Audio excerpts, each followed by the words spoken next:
So what are we going to have for dinner? Spaghetti, tacos, or cereal? Which is exactly what happens when I don't meal plan. So one of the hugest daily burdens, joys, is the opportunity to cook for our family every day.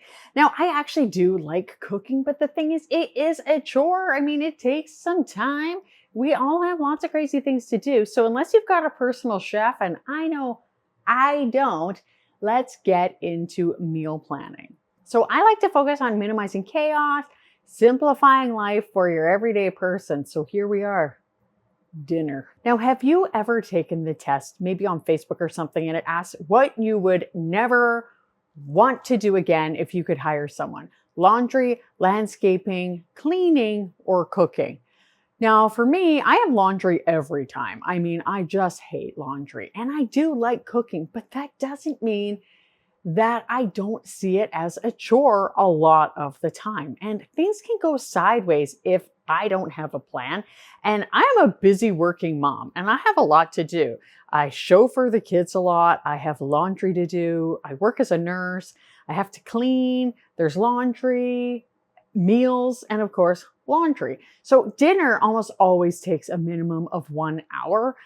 And that's even if I have kind of a fast dinner, which is kind of weird, but I have learned that planning can be a major way to make life easier and can save time. So grab your tea. Let's talk about this. Let's go. So I've kind of slacked off recently, and I will show you what I do in the situations when I do slack off. I've just been super busy and really tired, and things have fallen a little bit, but there are ways that I manage to cope when that happens. But I'm going to let you know how I get my meal planning done, and then I will show you exactly a couple of tips that I have figured out have worked for me, because I'm telling you, there have been some fails.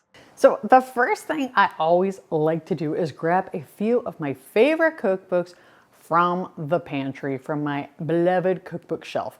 Now, I am really, really into Half-Baked Harvest right now. It is so good. And so I have this. This is her new cookbook. And I have put this in my Amazon shop as well as her other ones. And also, I really love What's Gobby Cooking. I have a lot of favorites, but I have these ones in my Amazon shop. So look them up. But they just have really good, fresh tasting recipes, and I also use their Instagrams and their blogs and whatever. So when I am looking at the actual meals that I want to make, I literally used to waste so much time, and I would just sit back and be leafing through my cookbooks and literally looking front to back of probably 3 or 4 cookbooks. But I don't have that much time anymore. I've got the husband, the cats, the kids, and I now have to be much more intentional. So what I'll do is I'm gonna jump ahead in this awesome cookbook, and I'm gonna be okay, soup and salads. So I will look through, and this recipe I am going to make, look at that. It is salmon Cobb salad. There's one I made the other day. Oh my gosh, it was this one. Spiced chopped chicken salad. Holy moly, this was so good. I loved it. I loved it, loved it, loved it. Basically, I will have a healthy meal, an easy day, which I'll get into more in a second. The other thing I will do is I will go on Instagram, and there are a few people who I follow. I really like Clean Food Crush, so I try to eat healthy a lot of the time, but I do have a couple of meals a week that aren't as healthy. So there's Clean Food Crush, Gobby, What's Gobby Cooking? She's got 2 cookbooks, and there's another one coming out. I'm on the wait list. I can't wait. And then, of course, Half-Baked Harvest, Tegan. And so I've got those Instagrams that I'll go to, and I will look through which recipes look really, really good. So once I have decided basically what theme I want, I will look through maybe a couple cookbooks and be okay, this is the chicken recipe I want. And then I know next is the calendar. So I used to make the mistake of making my list of what meals I want to make, but then I would lose track of kind of what days I was even going to make them. I would have the list, and it would just have a list of meals, but then I wasn't even sure what day I would have them. And by the end of the week, we would just sort of end up eating a few random things and not all of the things I made, which ended up with food waste, which I will get into in a second. But anyway, I don't want to lose track of that. So basically I will like open up my book and I will like write down, go to the page like, oh yeah, so crispy carnitas taquitos. So I'm going to write that down. So another thing that I have learned through years of mistakes was to make my shopping list at the very same time. So I used to just sort of be like, okay, this is what we'll have for dinner. And then like when it came time to shop, I just like figured I'd like know through osmosis or something, or with my very bad memory, like know what to buy. Even if it was a meal that I'd made like 100 times, like our homemade guacamole where we don't need the recipe, we just know it. I still now know that I need to write down those ingredients, because if I don't, then I will end up forgetting like jalapenos or something, which is just, I mean, if you're not gonna have jalapenos in your guacamole, like what are you doing with your life, right? So now what I do is, as I'm making my list, I have my phone and I just put the things in my phone at the time, any ingredients that I need. And another thing, recently in my Facebook group, we ran a decluttering pantry and fridge challenge. So one of the habits that I have gotten into in the past few years, most of the time, is that I look through my fridge and my freezer for ingredients before I go shopping, because then I will not end up with multiples of things that I didn't even realize that I've had, because that has happened so many times where I'm like, oh my gosh, like how many canned tomatoes do I need?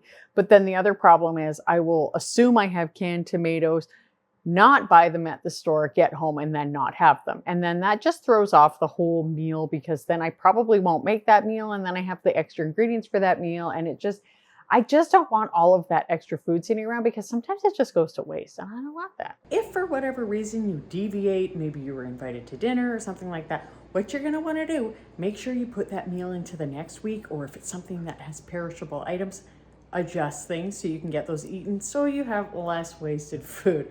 But also have a few things on hand. Maybe you're gonna have popcorn for dinner, or maybe a chip sandwich. I don't know, but regardless, it's good to have a plan. Yeah, popcorn for dinner, that's a plus. So another mistake that I made, and I got kind of lazy, and I thought I would remember what meals I wanted to make, which is really funny because I don't know why I thought that I could just like rely on my brain. Like, never rely on your brain, or I can't rely on mine. Like, I have had like minimum 2 concussions, and I'm now realizing that might be impacting me more than I realized. I will get into that in another video. But anyway, I can't expect myself to remember what meals I wanted to have on what days, or like sometimes I will just like look through my cookbooks and be like, oh yeah, I think we'll make this salad and this soup or whatever, and then I won't write it down, which is just such a huge mistake. And you'll end up not knowing what you're making. You've got extra ingredients around. And I literally just did this like 2 weeks ago, where I was like, why did I buy those ingredients? Like, what recipe was this even for? Like, I didn't even write down what recipe or what cookbook or like blog or whatever it was from. Like, huge mistake. So don't do that. If you do that, you will have all of these extra ingredients around, and you will end up having a very strange soup that you can make. So don't do that. Now, I'm going to plan a day on my calendar, one for leftovers, because there's usually enough between all of the meals to have some leftovers. And then I also want to make sure I plan like one super easy meal. And my mom passed down a very easy tuna casserole recipe, which is delicious and not at all healthy, but it is easy.